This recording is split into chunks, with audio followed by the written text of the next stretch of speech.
ሰላም እንዴት ናችሁ? ኢትዮ ትራቭሎች ነን። ከቪዛ ኢሚግሬሽን፣ ፓስፖርት፣ ዓለም አቀፍና ሀገር ውስጥ በረራዎች ጋር በተገናኘ የተለያዩ መረጃዎችን ወደ እናንተ ይዘንላችሁ መጥተናል።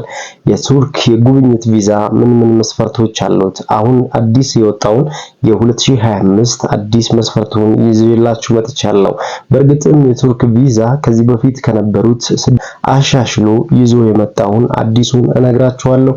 ሰብስክራይብ አድርጉ፣ ላይክ አድርጉ፣ ሼር አድርጉ። ለሌሎችም እንዲደርስ ደግሞ ሼር በማድረግ የቱርክ ኤምባሲ አሁን ላይ እየሰጠ ያለ ሶስት አይነት የቪዛ አፕሊኬሽኖችን እየሰጠ ይገኛል። የመጀመሪያው የጉብኝት ቪዛ ሲሆን በሁለተኛ ደረጃ ደግሞ ያለው የሕክምና ቪዛ ሲሆን ሌላኛው የስራ ቪዛ ነው። የስራ ቪዛም የጉብኝት ቪዛም እንዲሁም የሕክምና ቪዛ ራሳቸውን የቻለ መስፈርቶች አሉት። እነዛም መስፈርቶችን የምታሟሉ ከሆነ የቱርክ ኤምባሲ ቪዛ ይሰጣቸዋል ማለት ነው። ነገር ግን እነዚህን መስፈርቶች እንዳሉ ሆነው ወይንም እነዚህ የቪዛ አፕሊኬሽኖች እንዳሉ ሆነው የቱርክ ኤምባሲ አሁን ላይ 6 የሚሆኑ የቪዛ አፕሊኬሽኖችን አስተካክሏል። ወይንም ደግሞ እነዚህን 6 መስፈርቶችን አሟልታችሁ ወደኔ ብትመጡ ቪዛ የማግኘታችሁ እድል ሰፊ ነው ብሏል የቱርክ ኤምባሲ። እነዚህ ምን ናቸው? በዝርዝር እናያለን። መጀመሪያው ከሚያቸው መስፈርቶች መካከል በማንኛውም የቪዛ አፕሊኬሽን ላይ ፓስፖርት ያሉ ፓስፖርታችሁ ቬሪፋይድ፣ ይሄ ማለት ከ6 ወር በላይ የጊዜው ማለትም ኤክስፓየር ዴቱ ያልደረሰ መሆን ይጠበቅበታል ብሏል የቱርክ ኤምባሲ። ከዚህ በፊት ቱርክ ኤምባሲ ገብታችሁ ቪዛችሁ ላይ ወይም ፓስፖርታችሁ ላይ ሪጀክት ከተባላችሁ ወይም በፕሮሰስ ላይ ካላችሁ ከዚህ በፊት የተለያዩ ምክንያቶች ፓስፖርታችሁ እገዳ ከነበረበት እንደ አዲስ ፓስፖርት መቀየር ይጠበቅባችኋል። እንደ አዲስ ፓስፖርት ስትቀይሩ አዲስ የሆነ ሲስተም ውስጥ ነው የምትገቡት ማለት ነው። ሪጀክት ከተባላችሁ ወይንም በተለያዩ ምክንያቶች ፓስፖርታችሁ ተይዞ ከነበረ ድጋሚ ቱርክ ኤምባሲ ላይ ስታመለክቱ ያ ዶክመንት ነው የሚወጣው። ስለዚህ ሪጀክት የመባላችሁ እድል ሰፊ ስለሚሆን ያንን ጥንቃቄ ማድረግ ያስፈልጋል ማለት ነው። በሁለተኛ ደረጃ የጉዞ እቅድ ነው፣ ትራቭል ፕላን። ይሄኛው ብዙ ጊዜ እየተጠቀሰ አይደለም። በአብዛኛው በአውሮፓ የቪዛ አፕሊኬሽኖች እንዲሁም በአሜሪካን፣ ካናዳ ወይንም ደግሞ ትራቭል ፕላን ያስፈልጋል። ይህንን ትራቭል ፕላን ማዘጋጀት ለምን እንደምትሄዱ፣ ምን እንደምታደርጉ፣ ማን ጋር እንደምትሄዱ፣ አኮሞዴሽናችሁን ራሳችሁ እንደምትሸፍኑ ዲቴይል መረጃ ለቱርክ ኤምባሲ ማሳወቅ ይጠበቅባችኋል። አብዛኛው ጊዜ በኤጀንቶች የምትሄዱ ከሆነ እነዚህ ኤጀንቶች ይህንን ትራቭል ፕላን ያዘጋጃሉ። ይህንን በእኛ በኩልም ስለምናዘጋጅ አብዛኛው ከስተመር ወይንም ደግሞ አብዛኛው ትራቭል ወደ ቱርክ የሚያደርግ ሰው አይቸገርም። አሁን ላይ ግን ራሳችሁን ችላችሁ ወደ ቱርክ ኤምባሲ የምትገቡ ከሆነ ትራቭል ፕላን ግዴታ ማዘጋጀት ይጠበቅባችኋል። ሌላኛው ፓስፖርት ሳይዝ ጉርድ ፎቶግራፍ 2 ያስፈልጋችኋል።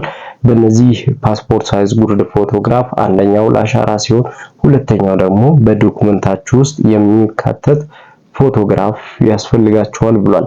በአራተኛ ደረጃ ኮፒ እንዲሁም የጉዞ ታሪክ ወይንም ደግሞ ከዚህ በፊት ሄዳችሁ የነበራችሁበት ሀገር ካለ ፓስፖርታችሁን ኮፒ ስታደርጉ እሱንም አንድ ላይ ትራቭል ሂስትሪያችሁን ማሳየት ይጠበቅባችኋል። ከምታስገቧቸው ዶክመንቶች መካከል አንደኛው ትራቭል ሂስትሪ ነው። ይሄ ትራቭል ሂስትሪ ለምንድን ነው የሚጠቅማችሁ?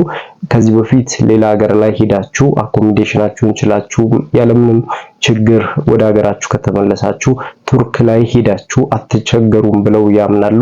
ስለዚህ 2 ሀገሮችን ትራቭል ሂስትሪ የቅርብ ጊዜ ቢያንስ ቀለል ያሉ ሀገራቶች ላይ ሄዳችሁ ትራቭል ሂስትሪ ማሰራት ይጠበቅባችኋል። ለምሳሌ ማሰራት ካለባችሁ ሀገራቶች መካከል እንደ ህንድ፣ ቻይና፣ ዱባይ፣ ኬንያ፣ ሌሎች ሀገሮችም ደግሞ ሄዳችሁ ብትመለሱ ትራቭል ሂስትሪያችሁ የማጠናከር ወይም ደግሞ ተቀባይነት ሊኖረው ይችላል። ስለዚህ አሁን ላይ የቱርክ ኤምባሲ ትራቭል ሂስትሪ እንደ ግዴታ መስፈርት አስቀምጦታል ማለት ነው።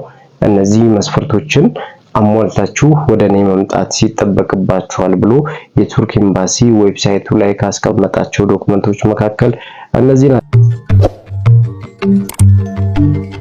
ናቸው። ሌላኛው በአምስተኛ ደረጃ ላይ ስቴትመንት። አሁን ላይ አብዛኛው ሰው ፌክ እያሰራ ነው ያለው። ስማችሁ በራሳችሁ ስም ወደ ቱርክ ኤምባሲ ኢሜል ታስደርጋላችሁ። ሁሉም ኢትዮጵያ ውስጥ ያሉ ባንኮች በሙሉ በነገራችን ላይ ቴሌብር ለራሱ ይቻላል። ቴሌብር ላይ አካውንታችሁ ላይ ካለ በቴሌብርም ባንክ ስቴትመንት ማሰራት ትችላላችሁ። ቴሌብር ላይ ካለ ባንክ ስቴትመንታችሁ እሱን ማሳየት ትችላላችሁ። ዋናው አካውንታችሁ ላይ አለ ወይ የሚለውን ነገር ለማጣራት፣ ሁለተኛ ራሳችሁን ችላችሁ ቱርክ ላይ ትንቀሳቀሳላችሁ የሚለውን ነገር ለማሳየት ነው እንጂ ሌላ ሪዝን የለውም። ስለዚህ ባንክ ስቴትመንት በቴሌብር ይቻላል። ስለዚህ ያንን ማሳየት ትችላላችሁ። ኦፊሻሊ ያው ቴሌብርም ራሱን የቻለ እንደ ኦፊስ ስለሆነ ወይንም ደግሞ እንደ ተቋም ስለሆነ ያንን ማቅረብ ትችላላችሁ። አብዛኛው ጊዜ ግን ብዙ ሰዎችም የለመዱት ባንክ ሲስተም ነው። ስለዚህ ያንን ማቅረብ ይቻላል ማለት ነው። ባንክ ስቴትመንት ላይ አሁን ላይ እያዩ ያሉት ከ1 ሚሊዮን እስከ 1.5 ድረስ ከዛ በላይ አድርጋችሁ ባንክ ስቴትመንታችሁን ማሳየት ይጠበቅባችኋል። እዚህ ላይ ማወቅ ያለባችሁ በቱርክ ኤምባሲ $7000 ነው የሚለው። ያንን $7000 በኢትዮጵያ ስትቀይሩት እስከ 1.5 ድረስ ሊሄድ ይችላል። እሱን ማሳየት ይጠበቅባችኋል። በአምስተኛ ደረጃ ካስቀመጡት መስፈርቶች መካከል የባንክ ስቴትመንት አንደኛ። በስድስተኛና የመጨረሻው ያስቀመጡት ሁኔታ ምንድነው? የስራ ሁኔታችሁ ምንድነው? የመንግስት ሰራተኛ ወይስ በግል ነው የምትሰሩት? በግል የምትሰሩ ከሆነ ንግድ ፍቃድ ያስፈልጋችኋል ብሏል የቱርክ ኤምባሲ። ንግድ ፍቃዳችሁ አዲስም ቢሆን ወይንም ደግሞ የቆየ ቢሆን ያስፈልጋል። ከዚህ በፊት ሙሉ ውክልና የምትወስዱባቸው ጊዜያቶች እንደነበሩ ይታወቃል። አሁን ላይ ሙሉ ውክልና የሚባል ነገር የለም። ስለዚህ ራሳችሁ የምትሰሩበትን መስሪያ ቤት ወይንም ተቀጥራችሁ የምትሰሩ ከሆነ ሰፖርቲንግ ሌተር ያስፈልጋል ብሏል። እነዚህን 6 ዶክመንቶችን አሟልታችሁ ወደ እኔ ብትመጡ በጉብኝት ቪዛ፣ በስራ ቪዛ እና እንዲሁም በሕክምና ወደ ቱርክ ሄዳችሁ መስራት መጎብኘት ትችላላችሁ ብሎ ያወጣቸው መስፈርቶች መካከል እነዚህ መስፈርቶችን አሟልታችሁ ለምትመጡ ሰዎች የቱርክ ኤምባሲ እንደሚያስተናግዳችሁ ገልጿል። አንድ የጉብኝት ቪዛ አንድ ሰው አፕላይ ቢያደርግ በ15 ቀናቶች ውስጥ መልስ እንደሚያገኝ፣ ይሄ ማለት በፊት ከነበረበት 45 ቀን አሁን ላይ ወደ 15 ቀን ዝቅ ማለቱን፣ እንዲሁም በቱርክ ኤምባሲ ስትገቡ ለአሻራና ለሜዲካል እንደሚያስከፍሏችሁ፣ በተጨማሪም ደግሞ በ3 ወራት ጊዜ ውስጥ የባንክ ስቴትመንታችሁን ማሳየት እንዳለባችሁ ወይንም የቴሌብርም ቢሆን 3 ወር ትራንዛክሽናችሁን ማሳየት እንዳለባችሁ የቱርክ ኤምባሲ ገልጿል። እነዚህን መስፈርቶችን አሟልታችሁ ወደ እኔ ብትመጡ መቀበል እችላለሁ ብለዋል። በኢቪዛ ከኢትዮጵያ ውጪ ባሉ ኢትዮጵያኖች ወይም ሌሎች ሀገራት ዜጎች ኢቪዛ መጠቀም ይችላሉ። ኢትዮጵያ ውስጥ ገና አልተጀመረም።